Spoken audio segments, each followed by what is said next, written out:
एक समृद्ध राज्य था जिसकी सीमाएं पर्वतों, नदियों और घने जंगलों से घिरी हुई थीं। इस राज्य पर महाराज विक्रम सिंह का शासन था, जो अपनी प्रजा के प्रति न्यायप्रिय और दयालु थे। उनकी महारानी रानी सुमित्रा सौंदर्य और बुद्धिमत्ता में अद्वितीय थीं। लेकिन महाराज को एक ही चिंता थी, उन्हें कोई संतान नहीं थी। वर्षों तक राजमहल में खुशियों की कमी रही, लेकिन जब महारानी ने एक वीर पुत्र को जन्म दिया तो पूरे राज्य में उत्सव मनाया गया। इस बालक का नाम रखा गया वीरराज। वीरराज का बचपन अद्वितीय था। बचपन से ही उनमें अद्भुत शक्ति, साहस और बुद्धिमानी के लक्षण दिखाई देने लगे थे। जैसे जैसे वह बड़े हुए, उन्होंने शस्त्र विद्या, युद्ध कौशल, घुड़सवारी और राजनीति में निपुणता हासिल की। उनके गुरु आचार्य महेश्वर उन्हें वेद, पुराण, न्याय और नीति का ज्ञान देते थे, जबकि महाराज विक्रम सिंह स्वयं उन्हें युद्ध कला में निपुण बना रहे थे।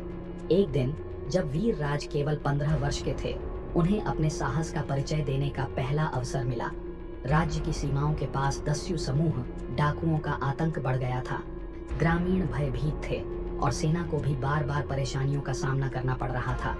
वीरराज ने स्वयं यह चुनौती स्वीकार की और अपने कुछ घुड़सवार सैनिकों के साथ रात के अंधेरे में दस्यु शिविर पर धावा बोल दिया। वीरराज ने अपनी तलवार से दुश्मनों को परास्त किया और उनका सरदार पकड़ा गया। यह देखकर ग्रामीणों में उत्साह आ गया और उन्होंने वीरराज को राज्य का भविष्य कहकर सम्मानित किया। महाराज विक्रम सिंह ने यह देख लिया कि उनका पुत्र एक दिन महान योद्धा और राजा बनेगा, लेकिन यह तो बस शुरुआत थी। राजकुमार वीरराज की बहादुरी की चर्चा पूरे आर्यगढ़ राज्य में फैल चुकी थी। जनता उन्हें भविष्य के राजा के रूप में देखने लगी थी, लेकिन यह ख्याति केवल अपने राज्य तक सीमित नहीं रही। पड़ोसी राज्य नागपुर के राजा धीरसेन को यह चिंता सताने लगी कि यदि वीरराज बड़ा हुआ तो वह अजेय योद्धा बन जाएगा। इसी कारण उन्होंने आर्यगढ़ पर आक्रमण करने की योजना बनाई। युद्ध की पूर्व चेतावनी एक दिन गुप्तचर रघुवीर ने दरबार में आकर सूचना दी, महाराज, नागपुर की सेना हमारे किले की ओर बढ़ रही है। उनके पास विशाल सेना है और वे हमें अचानक घेरने की योजना बना रहे हैं। यह सुनकर दरबार में हलचल मच गई। महाराज विक्रम सिंह ने तुरंत राज्यसभा बुलाई और सेनापति प्रताप सिंह से राय मांगी। सेनापति ने सुझाव दिया कि हमें अपनी सेना को तैयार करना चाहिए, लेकिन वीरराज ने आगे बढ़कर कहा, पिताश्री, मैं इस युद्ध में भाग लेना चाहता हूँ। यह समय है कि मैं अपनी तलवार की शक्ति से राज्य की रक्षा करूं। महाराज पहले चिंतित हुए, लेकिन फिर वीरराज की प्रबल इच्छा शक्ति और आत्मविश्वास देखकर उन्होंने सहमति दे दी। युद्ध का प्रारंभ युद्ध के लिए राज्य की सेना को 3 भागों में विभाजित किया गया। 1. प्रथम दल राजमहल की रक्षा के लिए। 2. द्वितीय दल मुख्य युद्ध भूमि में मोर्चा संभालने के लिए। 3. तृतीय दल गुप्त तरीके से शत्रु पर पीछे से आक्रमण करने के लिए। वीरराज ने अपनी सेना का नेतृत्व किया और युद्ध भूमि में उतर आए। युद्ध शुरू हुआ और वीरराज ने अपने घोड़े अश्वकेतु पर सवार होकर दुश्मनों का सामना किया। उन्होंने नागपुर की सेना के कई योद्धाओं को धराशायी कर दिया। उनकी तलवार इतनी तेज थी कि दुश्मन थर थर कांपने लगे। लेकिन तभी नागपुर के सेनापति रणधीर सिंह ने एक चाल चली। उन्होंने वीरराज को झूठे संदेश द्वारा जंगल की ओर लुभाने की योजना बनाई ताकि उन्हें अकेला पाकर मार दिया जाए। वीरराज को यह संदेश मिला कि दुश्मन का मुख्य दल जंगल के पीछे छिपा है। विश्वासघात और वीरराज का फंसना। वीरराज अपने कुछ सैनिकों के साथ जंगल में पहुंचे, लेकिन वहां चारों ओर से दुश्मनों ने उन्हें घेर लिया। नागपुर के राजा धीरसेन ने विजयी स्वर में कहा, युवराज, तुम्हारी वीरता प्रशंसनीय है, लेकिन तुम आज बच नहीं पाओगे। लेकिन वीरराज ने बिना घबराए अपनी तलवार निकाली और दुश्मनों पर टूट पड़े। अकेले उन्होंने 20 सैनिकों को परास्त कर दिया, लेकिन संख्या अधिक होने के कारण उन्हें बंदी बना लिया गया। राजमहल में जब यह समाचार पहुंचा तो पूरे राज्य में शोक की लहर दौड़ गई।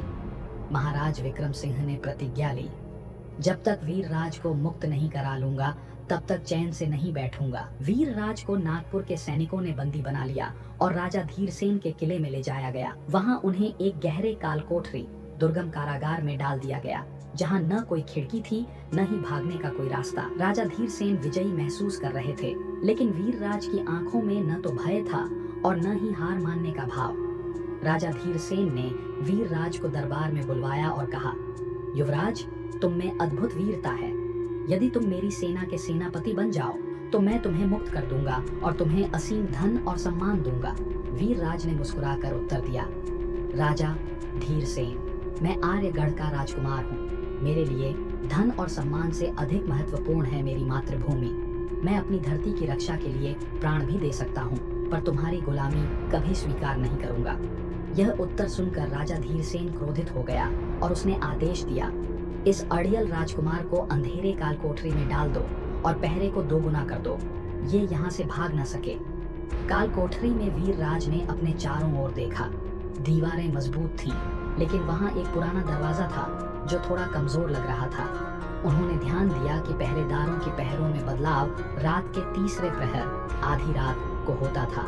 अगली रात जब पहरेदार बदल रहे थे, वीरराज ने अपने हथकड़ियों की कीलें ढीली की जो वह पिछले 2 दिनों से कर रहे थे। जैसे ही पहरेदारों की नजरें दूसरी ओर गईं, उन्होंने अपनी पूरी ताकत से दरवाजे पर वार किया और दरवाजा टूट गया। पहरेदारों ने तुरंत शोर मचाया, लेकिन वीरराज उनकी तलवार छीनकर उन पर टूट पड़े।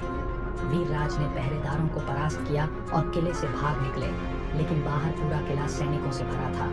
वह छिपते छिपाते महल के अस्तबल घुड़साल में पहुंचे, जहां से उन्होंने एक तेज रफ्तार घोड़ा लिया और पूरी गति से जंगल की ओर बढ़ गए। राजा धीरसेन को जब पता चला कि वीरराज भाग निकले हैं, तो उन्होंने अपनी पूरी सेना को उनके पीछे भेजा।